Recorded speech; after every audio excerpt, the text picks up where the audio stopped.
बिस्मिल्लाहिर्रहमानिर्रहीम। मेरा नाम बिन्यामिन है और आज जो टॉपिक हम आपके साथ डिस्कस करने जा रहे हैं उस टॉपिक का नाम है सेंट्रियोल इन वैक्यूल। तो सबसे पहले हम जान लेते हैं कि सेंट्रियोल क्या होगा। तो इस स्लाइड में हम सेंट्रियोल के बारे में जिक्र करने जा रहे हैं। सबसे पहले बात करेंगे हम इनकी शेप की। तो शेप के लिहाज से ये नॉन मेम्ब्रेनस स्ट्रक्चर होती हैं सेंट्रियोल की, जिसमें कोई मेम्ब्रेन नहीं लगी होगी। और साइज़ के लिहाज से ये हमें थोड़ा सा शॉर्ट नज़र आएगी। इनकी साइज़ कुछ ज़्यादा बड़ी नहीं होती, साइज़ में ये शॉर्ट होते हैं। शेप जो है इनकी वो बैरल शेप स्ट्रक्चर नज़र आएंगे, जैसे कि यहाँ पर हमें दिखाया गया है। और ये बैरल शेप स्ट्रक्चर जो बनी होगी ये माइक्रोट्यूब्यूल की बनी होगी। यहाँ पर आपको माइक्रोट्यूब्यूल की ट्रिपलेट भी नज़र आ रही हैं। और बात करें हम इसकी लोकेशन की कि सेंट्रियोल हमें कहाँ नज़र आएगा, तो एनिमल सेल के अंदर या फंजाई के सेल के अंदर या फिर प्रोटोप्लाज्म के सेल के अंदर ये सेंट्रियोसोम्स के अंदर पाए जाते हैं। अब हम बात करें सेंट्रियोल कैसे पाए जाएंगे, तो सेंट्रियोल हमें परपेंडिकुलर नज़र आते हैं। एक ऐसे एक्स एक्सिस में पड़ा होगा जबकि दूसरा ऐसे वाई एक्सिस में पड़ा होगा जो कि 90 डिग्री बना रहे होंगे, यानी कि दोनों एक दूसरे के परपेंडिकुलर हमें नज़र आते हैं पेयर्स के अंदर। इस स्लाइड में हम बात करेंगे स्ट्रक्चर ऑफ सेंट्रोसोम्स की। अगर हम सेंट्रोसोम्स की स्ट्रक्चर देखें तो ये दो हिस्सों पर मुश्तमिल नज़र आएगी। एक इसमें पाए जाएंगे सेंट्रियोल्स, ये जो हमें नज़र आ रहे हैं सेंट्रोस्फीयर में, और दोनों एक दूसरे के परपेंडिकुलर नज़र आ रहे हैं। तो एक चीज़ तो होगी सेंट्रियोल। जो दूसरी चीज़ हमें नज़र आएगी वो होती है पेरी सेंट्रियोलर मटेरियल। अब पेरी सेंट्रियोलर मटेरियल ऐसा मटेरियल होगा जिसके अराउंड, जिसके इनसाइड हमें नज़र आएंगे सेंट्रियोल्स।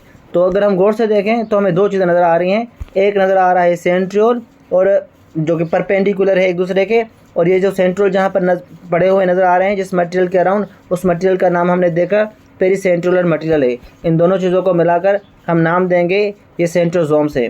तो यही बात यहाँ लिखी हुई है, सेंट्रोसोम्स सेंट्रियोल और पेरी सेंट्रियोलर मटेरियल के बने हुए हैं।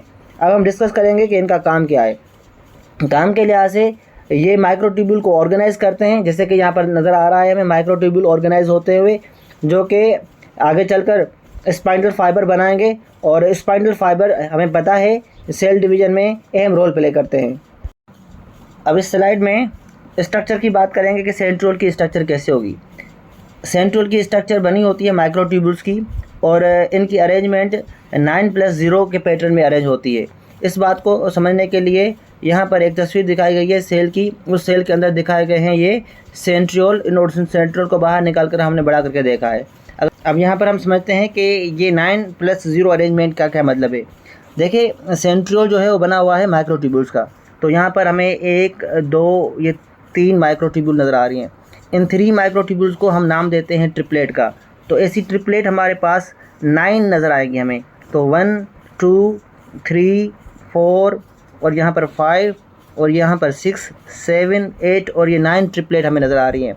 तो 9 ट्रिपलेट हमें पेरिफेरल नज़र आ रही हैं, जबकि सेंटर की तरफ हमें कोई भी ट्रिपलेट नज़र नहीं आ रही, ना ही कोई सिंगल या डबलेट माइक्रोट्यूब्यूल नज़र आ रहा है। तो सिर्फ और सिर्फ हमें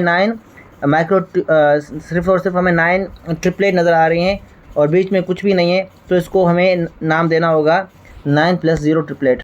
तो यहाँ पर भी यही शो किया गया है, ये 9+0 पैटर्न जो है ना, इनकी अरेंजमेंट होती है माइक्रोट्यूब्यूल्स की। तो यहाँ पर हमें ट्रिपलेट दिखाया गया है जो कि ये वाला ट्रिपलेट है। अब इस स्लाइड के अंदर हम सेंट्रियोल का रोल डिस्कस करेंगे कि सेंट्रियोल का क्या रोल है। देखिए यहाँ पर हमें ये 2 सेंट्रियोल नज़र आ रहे हैं हमें पेयर में, और ये सेंट्रियोल जो है हमें पता है सेंट्रोसोम्स के अंदर होते हैं। और सेंट्रोसोम्स जो है एक ऐसी स्ट्रक्चर होती है जिनका काम जो है वो माइक्रोट्यूब्यूल को ऑर्गेनाइज करना होगा। और यहाँ पर ऑर्गेनाइज होने के बाद हमें यहाँ स्पाइंडल फाइबर नज़र आ रहे हैं। तो हम कह सकते हैं कि सेंट्रियोल का रोल सेल डिवीज़न करवाना होता है, क्योंकि यही हमारे पास जो स्पाइंडल फाइबर्स हैं ये क्रोमोसोम्स के साथ अटैच्ड होकर क्रोमोसोम्स को अपोजिट पोल में लेकर जाएंगे। ये क्रोमोसोम्स नज़र आ रहे हैं। तो यहाँ पर जो माइक्रोट्यूब्यूल है ये क्रोमोसोम्स को इस डायरेक्शन में खींचेंगे, और यहाँ पर जो माइक्रोट्यूब्यूल है क्रोमोसोम्स को इस डायरेक्शन में खींचेंगे। तो क्रोमोसोम्स की सेग्रीगेशन हो जाएगी और क्रोमोसोम्स अपोजिट पोल में चले जाएंगे। फिर दोबारा वहाँ से एक नया न्यूक्लियस बनेगा, 2 नए न्यूक्लियस की फॉर्मेशन होगी, उसके बाद सेल डिवीज़न होगी, साइटोकाइनेसिस होगी। और जबकि दूसरा रोल सेंट्रियोल का अगर समझने की कोशिश करें तो सेंट्रियोल ही ऐसी स्ट्रक्चर होती है जो बेजल बॉडी की फॉर्मेशन करती है, जो कि सेलिया और फ्लैजेला के बेस में लगी होगी। यहाँ पर स्ट्रक्चर नज़र आ रही है हमें सीलिया की। तो सीलिया की जो स्ट्रक्चर के जो बेस में अगर जो स्ट्रक्चर नज़र आ रही है तो वो बेजल बॉडी है, जिसको हमने साइटोस्केलेटन वाली स्लाइड में डिटेल से समझाया है। उसकी लिंक जो है वो मैं डिस्क्रिप्शन बॉक्स में अपलोड कर दूंगा, तो ज़रूर वो वीडियो देखेगा। तो यहाँ पर हमें ट्रिपलेट की फॉर्म में माइक्रोट्यूब्यूल्स अरेंज होते हुए नज़र आ रहे हैं, जो कि सेंट्रियोल जो है वो बेसल बॉडी बनाने का काम कर रहा है। यहाँ पर हमें सीलिया और फ्लैजिला नज़र आ रहे हैं, जो कि माइक्रोट्यूब्यूल्स के बने हुए हैं, और इनके जो बेस है वहाँ उनके बेस पर बेसल बॉडी लगी होगी, और बेसल बॉडी बनाने का काम सेंट्रियोल का है। इस स्लाइड में अब हम डिस्कस करेंगे कि वैक्यूल क्या होते हैं। वैक्यूल के बारे में थोड़ा सा इन्फॉर्मेशन जान लेते हैं। वैक्यूल के बारे में कहा जाता है कि ये non protoplasmic liquid field vesicle होती है साइटोप्लाज्म के अंदर, यानी कि साइटोप्लाज्म, ये हमें सेल नज़र आ रहा है, सेल के अंदर ये साइटोप्लाज्म के अंदर एक ऑर्गेनेल नज़र आ रहा है, इसको बाहर यहाँ बड़ा करके दिखाया है। इसके अंदर लिक्विड फिल्ड होगा और इसके अराउंड एक मेम्ब्रेन होगी, इसी का नाम वैक्यूल है। अगर हम देखें वैक्यूल हमें प्लांट में भी नज़र आएगा और ये एनिमल के अंदर भी नज़र आएगा। तो क्योंकि वैक्यूल जो प्लांट के अंदर है इसकी साइज़ बहुत ज़्यादा बड़ी होती है, जो कि न्यूक्लियस को पुश करेगा, न्यूक्लियस साइड में हो जाता है, क्योंकि वैक्यूल की स्ट्रक्चर यहाँ पर बड़ी नज़र आएगी। वैक्यूल के बारे में मज़ीद इन्फॉर्मेशन जानते हैं। जो यंग प्लांट सेल्स होते हैं उनके अंदर हमें बहुत ज़्यादा वैक्यूल देखने को मिलेंगे। जैसे ही सेल मैच्योर होगा, मैच्योरिटी में आकर तमाम स्मॉल वैक्यूल्स आपस में यूनाइट होकर एक बड़ा लार्ज सेंट्रल वैक्यूल बनाएंगे, जैसे यहाँ नज़र आ रहा है। तो स्मॉल वैक्यूल के फ्यूज़ होने से फिर लार्ज वैक्यूल हमें नज़र आएगा बनते हुए। और ये जो मेम्ब्रेन्स जो होती हैं वैक्यूल के सराउंडिंग, वो सेलेक्टिवली परमेबल होती हैं, और इसी मेम्ब्रेन का नाम टोनोप्लास्ट है। इस स्लाइड में थोड़ा सा वैक्यूल के रोल को डिस्कस करेंगे। वैक्यूल का फंक्शन टर्गर प्रेशर बनाना होता है प्लांट सेल के अंदर। जो स्मॉल प्लांट्स होते हैं जिनके पास जाइलम और फ्लोएम नहीं होते, फिर भी उनकी डेफिनेट हमें शेप नज़र आती है। क्यों नज़र आती है उनकी डेफिनेट शेप? इसके अंदर कौन सा ऐसा स्केलेटन है जो इनको डेफिनेट शेप बनाने पर मजबूर कर रहा है? तो सेल के अंदर अगर हम गौर से झांक कर देखें तो यहाँ पर हमें वैक्यूल नज़र आएगा। तो ये जो सेल है वो ज़्यादा वाटर को अपटेक करेगा, और वो वाटर साइटोप्लाज्म से होता हुआ वैक्यूल में आएगा, और वैक्यूल के अंदर पानी भर जाएगा, और जो वैक्यूल के अंदर भरा हुआ पानी वो प्रेशर लगाएगा सेल वाल की अगेंस्ट, और इसी प्रेशर को हम टर्गर प्रेशर का नाम देते हैं। तो टर्गर प्रेशर जो है वो एक ऐसा प्रेशर है जो कि वैक्यूल के अंदर पड़ा हुआ पानी वो स्ट्रेच होकर सेल वाल के ऊपर प्रेशर लगाएगा, और इसी प्रेशर को हम टर्गर प्रेशर का नाम देते हैं, जिसकी वजह से सेल की जो शेप है वो मेंटेन हो जाती है। अब थोड़ा सा मज़ीद इन्फॉर्मेशन जान लेते हैं वैक्यूल के बारे में। यहाँ पर हमें ये वैक्यूल नज़र आ रहा है। वैक्यूल के बारे में कहा जाता है कि ये स्टोर हाउस है। इसमें बहुत सारा सोल्यूशन आकर स्टोर होगा, जिसके अंदर बहुत सारी चीज़ें डिज़ोल्व होंगी।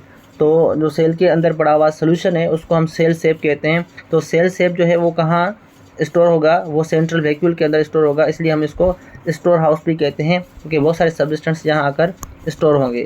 अब हम जानेंगे कि वैक्यूल की इंपॉर्टेंस क्या है। वैक्यूल का काम सेल के अंदर स्ट्रक्चरल रिजिडिटी पैदा करना होता है, ताकि प्लांट की जो सेल की जो शेप है वो रिजिड रहे, और ये काम होगा वैक्यूल के अंदर जब पानी स्टोर होगा, फ्लूइड स्टोर होगा, जिसकी वजह से टर्गर प्रेशर बनेगा, जो कि सेल की शेप को मेंटेन करने का काम करेंगे। अब हम इस स्लाइड की तरफ बढ़ते हैं और जान लेते हैं कि जो प्लांट के अंदर और एनिमल के अंदर जो वैक्यूल है इनमें क्या डिफरेंस या फिर क्या सिमिलरिटी है। तो वैक्यूल जो है हमें नज़र आएंगे दोनों सेलों के अंदर, चाहे फिर वो एनिमल सेल हो या फिर प्लांट सेल हो। मगर यहाँ पर फ़र्क ये होगा कि वैक्यूल एनिमल सेल के अंदर जो नज़र आएंगे वो हमें स्मॉल साइज़ नज़र आएंगे, जबकि प्लांट के अंदर ये वैक्यूल की साइज़ हमें लार्ज दिखाई देगी। इसके अलावा अगर हम बात करें वैक्यूल की, तो और क्या हमें डिफरेंस नज़र आ रहा है।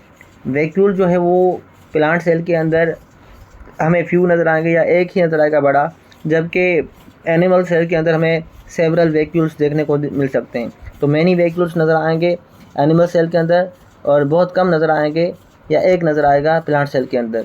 और इनका काम क्या होगा? एनिमल सेल के अंदर ये स्टोरेज का काम करेंगे, न्यूट्रिएंट को, वाटर को और वेस्ट को स्टोर करेंगे।